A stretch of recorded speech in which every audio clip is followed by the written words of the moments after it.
introduced to Philadelphia Story when I was reading Sexual Personae by Camille Paglia. And she was kind of describing in that book the development of sexual personas, like the development of the feminine. And so she is describing the way that... Keep going. Describing the way that we move from the purely female to the feminine. The feminine is more refined. There's like a masculine element to the feminine, whereas the female is purely female. So like...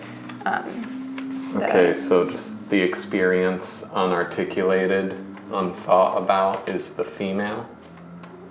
You can think of it that way. I think of it as like the fertility goddesses of Paleolithic people. Without the heads on them? Yeah.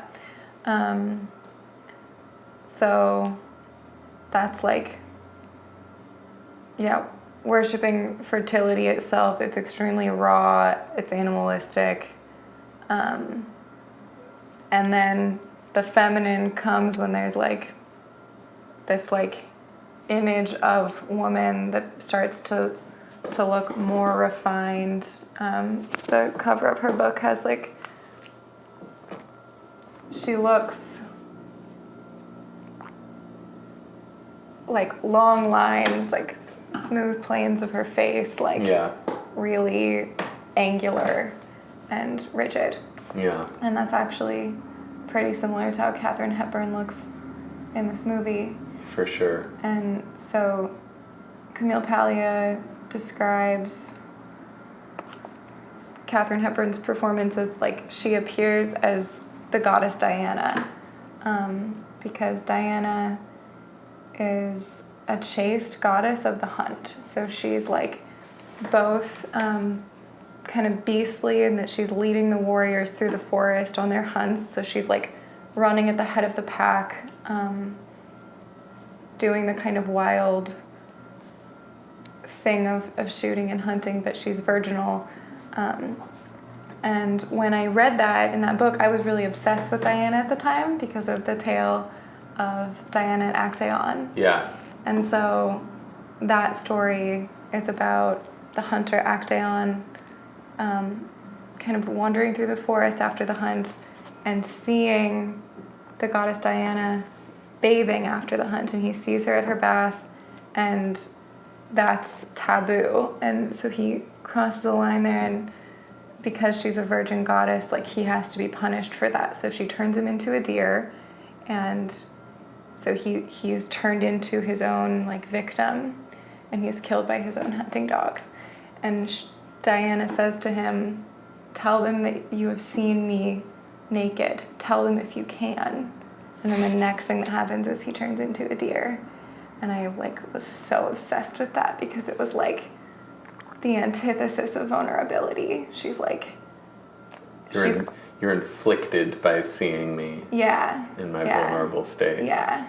And so like she takes the fact of her vulnerability and completely transforms it into like his vulnerability and his death. So did any of that fascination carry over then when Paglia turned you on to Philadelphia Story? Well, like she does have that Diana-esque quality of like one of her fiancés, it's Dexter, her first husband, who says like her religion is strength. Yeah.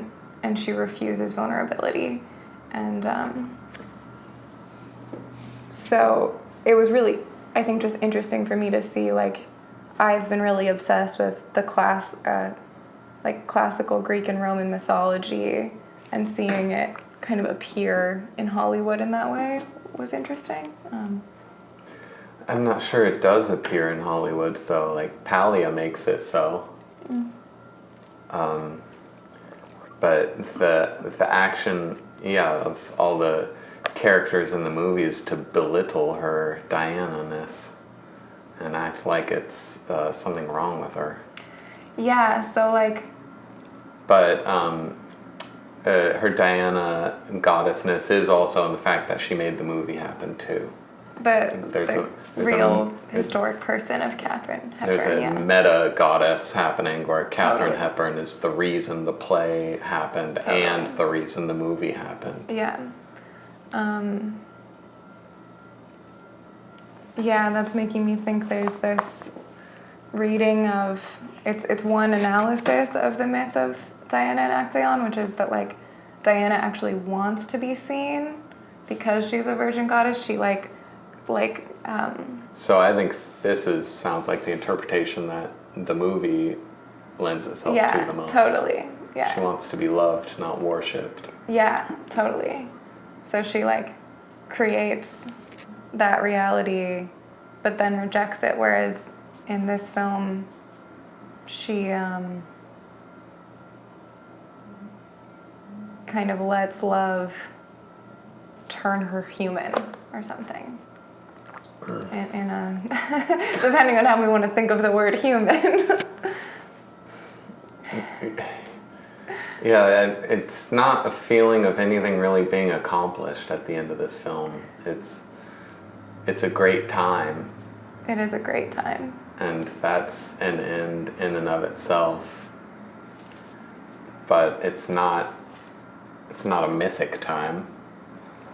Yeah. And I do think comedies can and should like be mythic.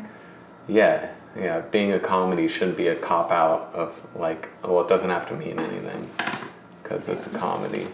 And that's kind of what this movie leans on, is like, well, like kind of yada yada, like it doesn't totally make sense which guy she chooses, but like the music is really resolved at the end and everyone's smiling a lot. Yeah.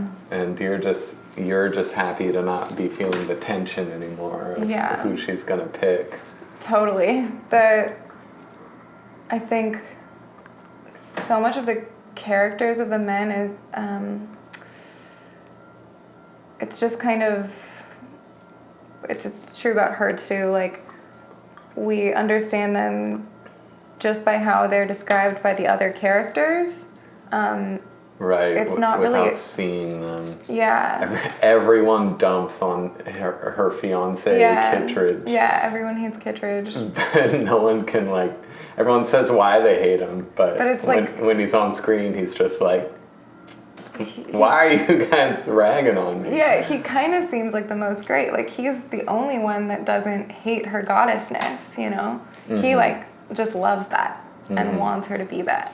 Mm-hmm. And he spent his whole life like climbing from the bottom to the ability to make ivory towers.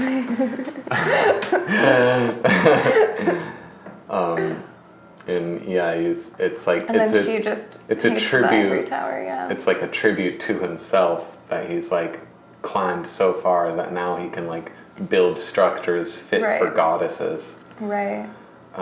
So he gets kind of the short end of the stick there. I was looking back at how she's the gravity of the film.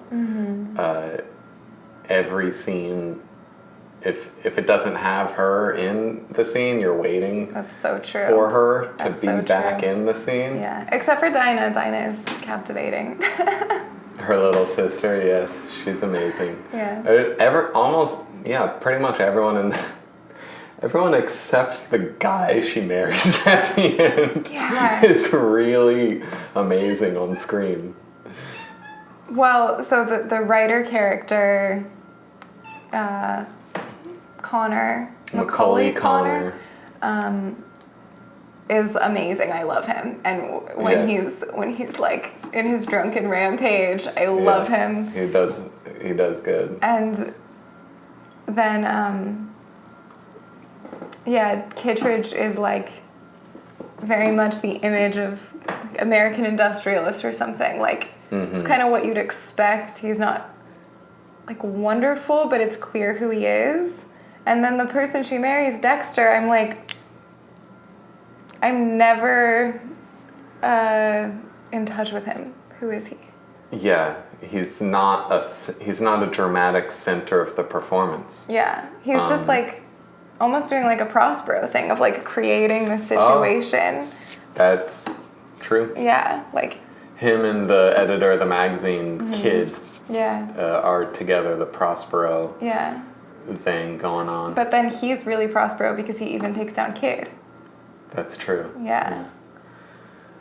But like he's a boring Prospero because you don't even get to feel like his passion. No, you don't. Well, the people have gravity in the film that like drink in your attention when they're on screen. Dinah. Little sister Dinah. Katharine Hepburn. And the writer guy, Macaulay Connor, whatever his real name is. And he won an Oscar for his performance in this film. Yeah, as he should have. Yes. And so emotionally, like the audience emotionally feels that something went amiss because the two biggest gravitational centers of the film did not unite. But as you said, like he's also not prepared to marry her. Like when he offers to marry her in that moment at the end, it's like it's a joke. Like we know that that's not gonna happen. Yes, he's this flawed, immature, surly, kind of a man-child thing. Yeah. But the movie's about him. Yeah, it is. The movie's about her, and the movie's about him. Yeah. And so something is amiss when it's not like... Well, it should at least be if she reaches successful conclusion with Dexter and he reaches successful conclusion with Liz. Yeah. Both of them that are would be like good. put in their proper place by their relationship with each other. Like instead of offering to marry her in that moment, he should have been like, there's a wedding, like Liz, I'm finally ready. Like, let's do it. And he just like takes over the wedding and makes it his own. That's amazing. He takes over the fucking wedding to marry Liz. Yeah. And then just Katharine Hepburn and Dexter in the background are like, you know, this is pretty romantic. Yeah. Maybe we should. Yeah, and that would feel more natural. That would be a much more like understandable step from where they were for the whole running time to suddenly they're in love. Totally. This is. We should write everything ever. Well, this is perfect because it's a comedy, so it's like an obvious farce to then have the tabloid reporter and his journalist take over the entire wedding. That's so good. That would be amazing. That's good. Oh, now I'm pissed. Don't be pissed. Okay, I have another thing, which is like the reason that I'm pissed happy. Yeah. I'm happily pissed. Me too. Because I figured it out. I mean, you... Say it. One of us will have to play the tape back. I refuse to commit myself. All right. Let me just keep figuring it out while you're wishy-washy. So the great thing about Macaulay Connor is like when he gets so drunk, he just starts giving these big speeches. Yeah. And Katharine Hepburn does at a certain point too when they're like in the garden together. They're both drunk and they're just like in love. And and she has all these amazing word games to play with him and starts calling him professor. Yeah. And starts like reinventing how language works to fit how drunk she is. Yeah, like she starts like weaving all of her mistakes into just more interesting. Yeah. It's beautiful. And I was thinking like it's so natural that, well, okay, let me rewind. So what's happened is like the alcohol works as this spell to dissolve the illusions of the whole thing. It literally happens in this scene where the whole family is around a champagne table before they're going to go to this party, and the father says like that he is Mr. Lord and not Uncle Willie, and he like breaks that spell.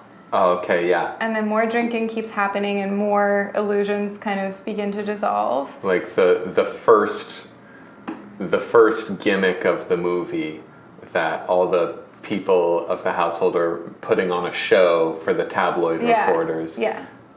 They just break that whole thing and start imbibing alcohol for like a more true spell to come into the chemistry. Yeah. And so then the drinks begin to work on them. Connor comes up to Tracy and like eventually she agrees to have another drink with him, and then they begin drinking together. And I've been thinking about how this play was written just 6 years after the end of the Prohibition. Mm-hmm. So there's really a sensitivity to alcohol still, which seems strange to me, but is like very felt in the movie. And now, like, my experiences of alcohol are, it does heighten emotions. Like, people get in touch with, it does have that effect of dissolving illusion. Like, you're really in touch with the emotions that you've been walking around with. Mm-hmm. But I don't see people giving those grand speeches. Mostly people dissolve into, like, mumbling. Yeah. And wouldn't it be so beautiful? Like, we're told we live in, like, a hyper-verbal culture, hyper-verbal generation, because we're all so online. But, like, I don't think that... No, we're not. We're not. And we're not. What if we were? It could be so fun. Yeah. Well, here we are building a literary magazine. Let's turn... So the Times play, like, it's in like the first paragraph of the Wikipedia, how the culture of the day plays into the plot itself. It's been coined as a certain genre specific to the late 30s and early 40s. Oh, remarriage? Is that the one? Mm-hmm. Yeah. A comedy of remarriage is the Wikipedia term. And some college professor coined the term. He wrote a book that he thinks comedies of remarriages is like the height of what Hollywood had achieved in his view. Yeah. And it's, to this philosopher guy, all just quoting off Wikipedia right now, he felt that those movies signaled a shift of the point of marriage being completely not about economic or religious necessity anymore, and it was finally about actually loving each other. Yeah. I don't know how I feel about any of that. I've only watched one of these. But it's the answer to the question of why she picked Dexter Haven at the end. Yeah. Because it has to be a comedy of remarriage. Yeah. She has to end up with her first and original husband. Well, and that just feels really, like, once you start throwing in all these people, it's, I don't know, it just feels like, of course, that's natural to, especially because none of the characters are very well defined, I guess, except Connor. It's like... Yeah. Well, and so what that told me is that it's not about her marrying, it's not about her choosing Dexter at all. It's about the storyteller wanting to show an adult woman flirting with different guys and exploring different male persona. But you weren't allowed to depict anything that belittled the institution of marriage. Right. So it had to be with, like, if the lead's adult woman star was gonna, like, see a bunch of men at once, it had to be in a context of this loophole of, like, she's briefly out of marriage and going to remarry the same guy again. But first is all this, like, the fun stuff that we want to make comedy about. That's so funny. Because divorce is still so taboo. It's like, how can you even get away with that? And there's a really significant amount of time where it's like, did they have sex? Is that what this scene means? Mm-hmm. And it's so, like, is that what they're saying in 1940? Are they allowed to do that? Well, they aren't. Yeah, which is why they didn't. Which is why they did. Yeah. And they couldn't. The pool scene was written as when they have their night together, they skinny dip together, so they aren't allowed to show that. Right. And they were fiercely, like, the censor guys in Hollywood were trying to bat the film down the entire time because it had so much drinking in it. Really? Oh, wow. And because it had words like the word louse, calling someone a louse, Wow. and saying something stunk. Like the board itself that censored all these Hollywood movies was like really on one. Interesting. And like really fiercely was trying to like enact bureaucracy on every film apparently. Which is weird considering what Hollywood is now. It's the same, I guess, just in the ideologically opposite direction. It's that same tyrannical censorship of like the movie has to push this image of culture or it can't be made.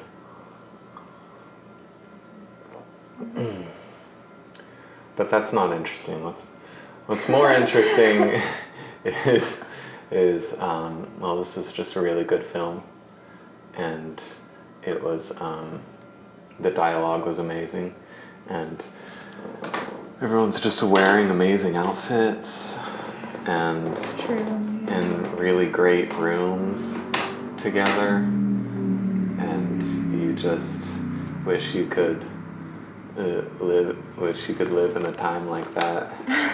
Yeah. We were saying, like, it really rewards you for paying attention. So, like, you as a kid would not want to watch, like, an old black and white film. That would be, like, the worst possible thing for you to have to watch. But it's so amazing that this movie is not just exciting once you get into it, but exciting from the very first scene. Yeah. When he it's so funny. When he face palms Katharine Hepburn. It's hilarious. And like every single line is like so full of like innuendo, like double meanings, wordplay. It rewards you for paying attention like so much. The acting is amazing. Yeah. Every line is good. It's super dense. Yeah. And it's like, okay, so yeah, it's black and white, so there's this feeling of like, well, this is an old thing, like how exciting can it be? But it's way more engaging than like any rom-com I've seen recently. And then I thought, okay, so young Alex wouldn't have wanted to watch a black and white movie. Would this be better if it was in color? Like, what kind of question is that? But also just... Well, there would have been something immediately compelling about Katharine Hepburn, like seeing her red hair.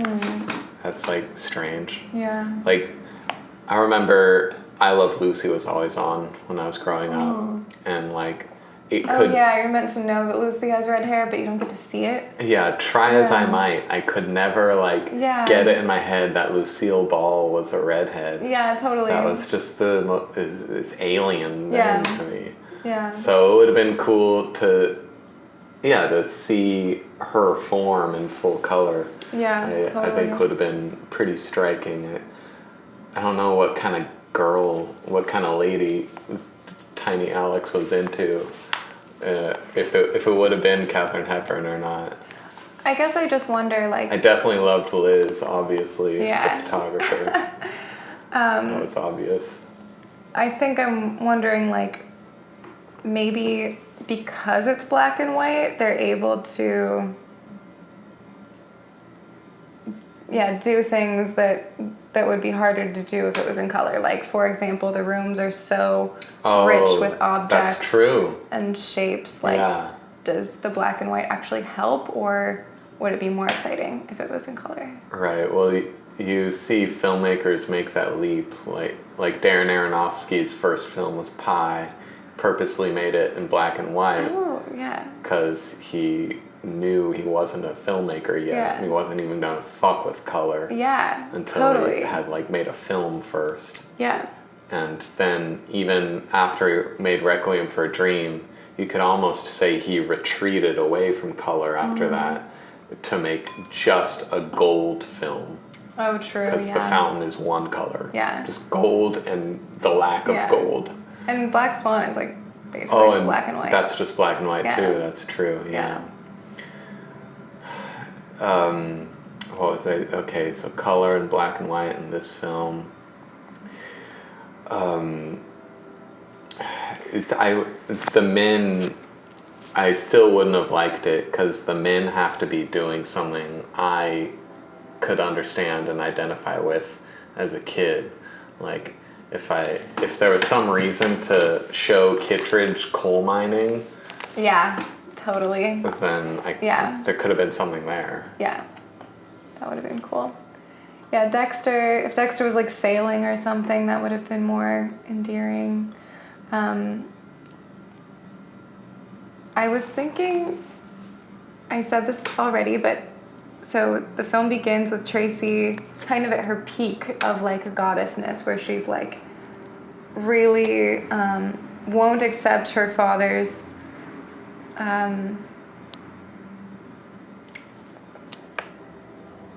just immoral action, and she's very judgmental and has like judged him unworthy for the affair he had. Yeah. And he's out of the house. Yeah. So she's in this room with like her mother, or she's in the house with her mother and her sister, and it's just the three of them. And she's holding court, very obviously. Yeah. She's the center of their lives. Yeah, and she's kind of telling them, like, this is what's good, this is what's bad, this is what we accept, and this is, like, how a woman has self-respect. That's something she says to her mother. Oh, that's right. Yeah. And by the end of the film, she's basically, like, I'd already forgotten how hard I was vibing with her in that first I know. scene. It's like, hell yeah, this is a character I can get behind. Yeah. And by the end of the film, she's like lost her self-respect. Like that's the day of her marriage. She wakes up like, what is she? Yeah, she just has lost her self-respect, and that's the moment when she has all the men around her ready to swoop in like vultures. Yeah. And I was thinking about, this is weird, but like pop culture, I don't know, fun to make a connection if possible. So like people will talk about like how the Kardashians are this like big family of women having businesses, and then they'll like kind of date people or like marry people for a while and divorce them. And in some sense, they are that house full of women without men like presently around them. And I don't know. I wonder what that means. I guess where I'm going with that is like, can powerful women that are just completely doing it for themselves, like, have relationships with men? Like, that's what these films or these points of reference are saying. Like, you just have to put in a little more work and find a man that measures up to you, or vice versa. Right. If you're a man, like, seeing a bunch of weak bitches all around you. Yeah. I think so brutal. if you can't see anyone around worth dating and you're lonely, that means you haven't risen high enough yet to like really see the gods that are waiting to hold court with you. It's certainly not the answer to bat yourself down. Yeah. And in the terms of this movie, like, we can do some elbow grease for the movie and create the reason in which she's like more grounded now, Yeah. more based in reality. Yeah. And she's banished uncertainty because she's integrated her messiness. And so now she can move forward into a real goddessness now that's more real and more in touch now. But that's obviously not what the film was going for, because every mention of her strength and purity was in a derogatory sense. Yeah. So it's obviously meant to say that you shouldn't hold yourself as high and mighty, and like hold yourself like she herself. Oh no, I can't bring up the quote now. She says like, what should like change about someone? Like everything should change about someone. Some like extreme statement of like flexibility at all costs. Yeah. My sentence has been, anyone can become anything. Yeah, so Kittredge is like the most. In Yeah. those terms only, Yeah. Kittredge is the appropriate man for Right. her.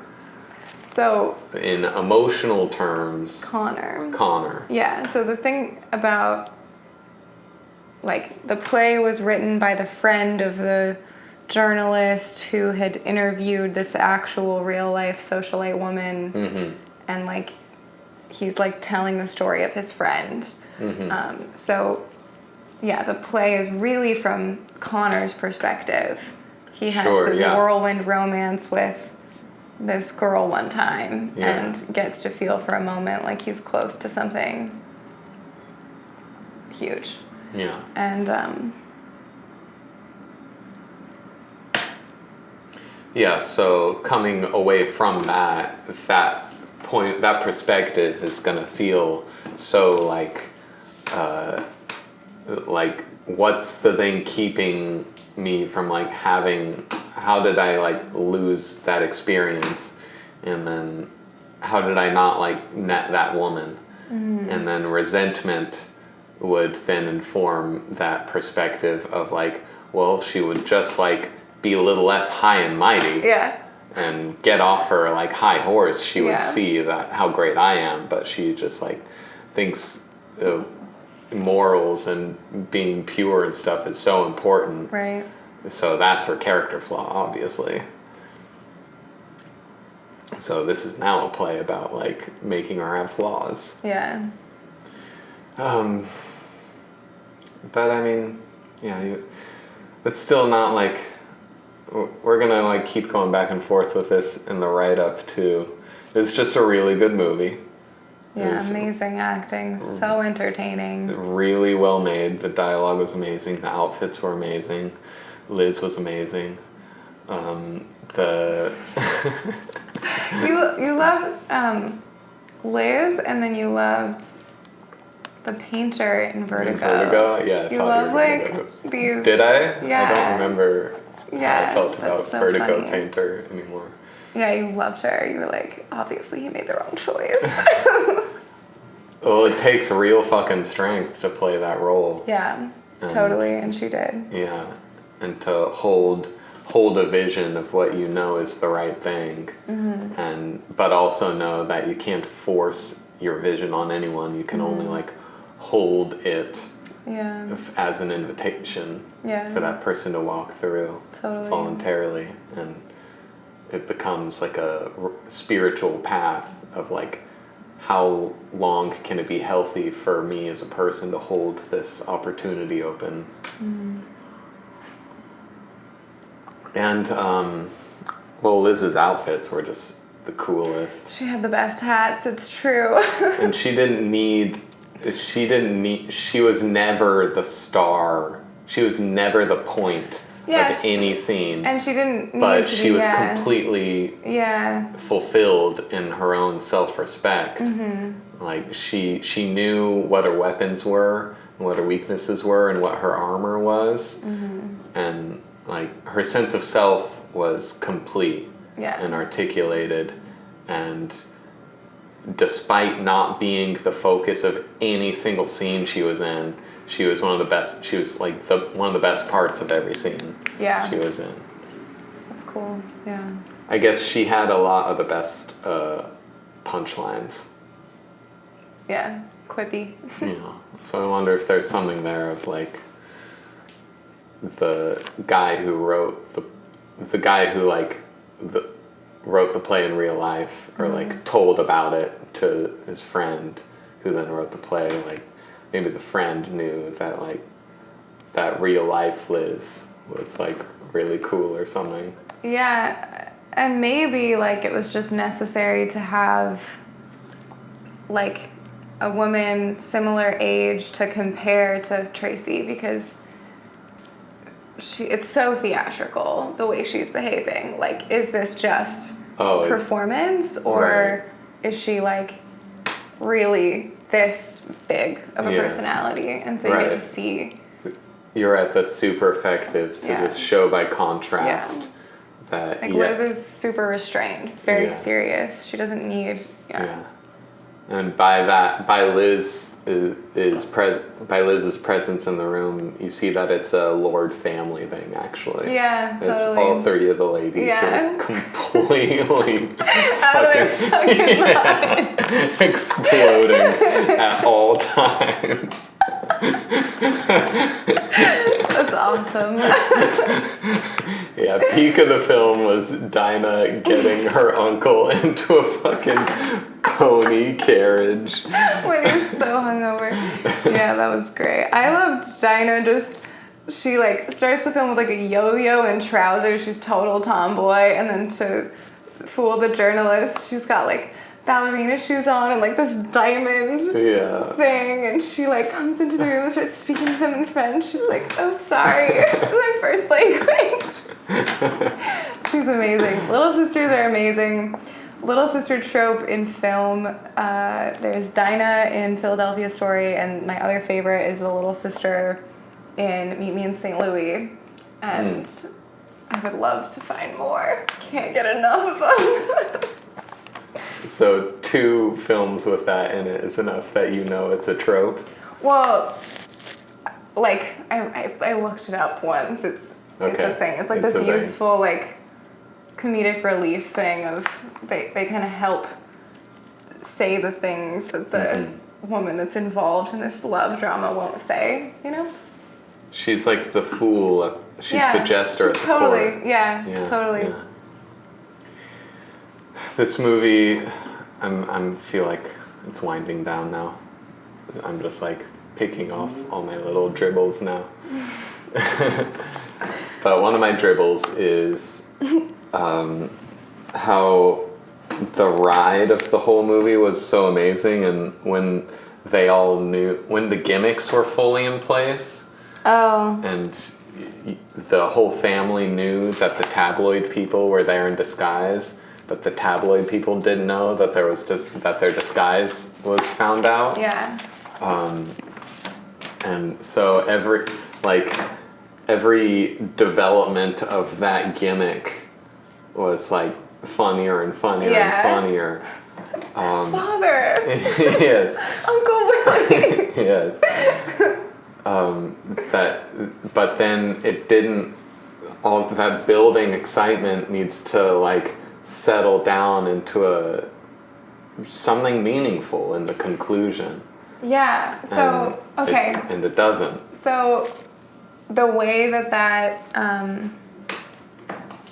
performance the gimmick of it goes is like, as soon as the father has a bit of exposition about why he had his affair, he decides, okay, I'm going to tell the journalists who I really am. And it starts to break all the that gimmick. down. Yeah. And his explanation for why he had the affair is like, I don't know, do you agree? It's like pretty unsatisfying. Like, he expresses this like weakness in men, that they're afraid of growing old and they cling to youth. Yeah. And so a young woman who wants to like fawn over them gives them a connection. Right. Still. And then he implies that if Katharine Hepburn had been a better daughter and like loved him more just Yeah. devotedly. Then he wouldn't have had to have an affair. It's just like really disgusting. Yeah. And then, it's more disgusting than I realized. Then it gets turned around later where she like accepts fault. Yeah. And it's like, I'm so sorry, Father. And he's now this like merciful, like, you have nothing to be ever. I'm so proud of you. Like, why? What changed there? It's Metropolis as fuck is what I'm trying to say. It's just like a big chaotic mess, and then the running time is over, so they have to say it's a happy ending. And this is why we've been ruined on happy endings, and it's like a movie expectation that you have to subvert expectations and make the bad guy get murdered or something. Yeah. Because it's accepted that we're so tired of happy endings. But we're not tired of happy endings because like a movie barely ever actually achieves a real happy ending because it's actually fucking hard. Totally. And that's why tragedies are make up such a large percentage of the great works. Yeah. It's because it's like they're just focused on the beauty of the thing, and they don't know how to like achieve the gargantuan task of making a beautiful thing actually happy as well. Yeah.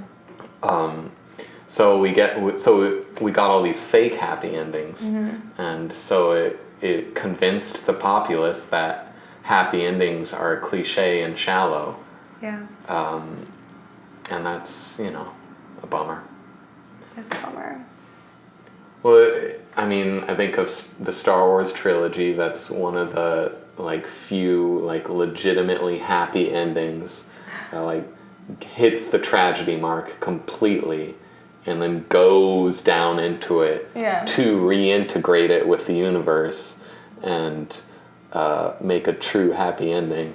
Yeah. And even the Star Wars trilogy isn't like, it's not this bulletproof example of like literature. It's got some silly shit in it that's kind of seems like these weird sidetracks that lose you for a bit. All I'm saying is it took 3 films to achieve a legitimate happy ending in that case, because it's so hard. Yeah. So thinking about this movie, you were saying like these kind of Hollywood rom-coms were the product of this era of marriage being like purely the result of love and not being about social and economic status as much anymore. Mm-hmm. And strangely, that doesn't create as fulfilling of a happy ending in this story, maybe. Whereas, like, okay, Jane Austen, she's writing about like very similar kind of setup, like young women in a house concerned with getting married. Their mother is watching over, like mother bird, trying to make sure that the marriages are all set up, and they want to marry up as much as possible, but also like the hero of any Jane Austen novel is always very concerned with like the personality of her suitor, and so they're like trying to find this perfect match that's like love and security. And Jane Austen's thing was that she gave every character, all of her heroes, like happy endings. And she never wrote like tragic love stories. And yeah, people probably decided that was cliche and were reacting against that. Because when I think about this movie, like the wit and like quippiness of the lines and everything about it is very Jane Austen in a sense, except the ending, which is super unsatisfying. Yeah. Yeah, you know, the movie knows it's supposed to be Macaulay Culkin and Katharine Hepburn, and the audience knows it, but conventions won't allow it. Well, conventions of the time won't allow it. Like, the moment when she says, you know, I don't think you'd like it, I don't think I'd like it. There's reasons for that. Like, he doesn't want to be patronized by her. He still has to, like, make his own way. She doesn't like that he's, like, pretentious or something. She doesn't like that he's so concerned with being the smartest person in the room. So there is, like, some truth to her saying that.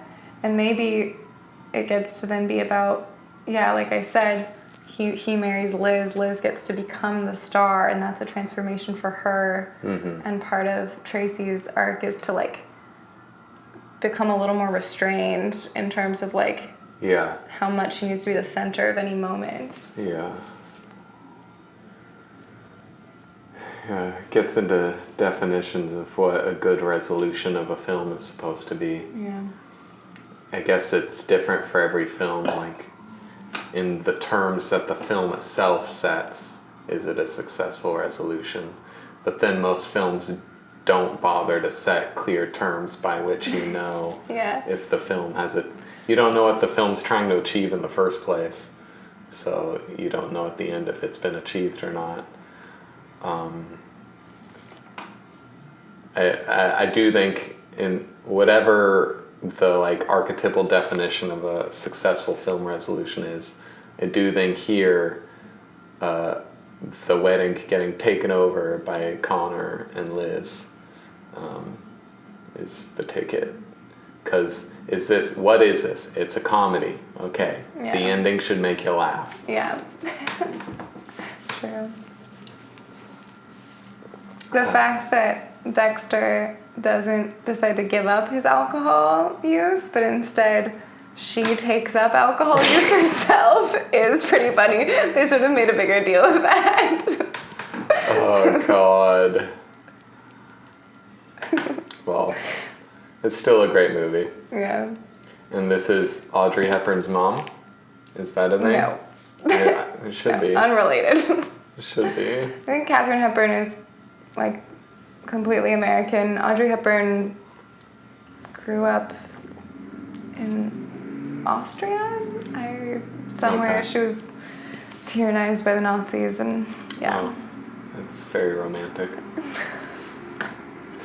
It is. Yeah, I guess. Yeah, I mean, she was, like, totally heroic. She was a dancer, and, like, I think, like, feeding her family with the money she made from dancing at a super young age. They were, like, totally fucked up from the war, and yeah, Audrey Hepburn's sick. That should be my next pick.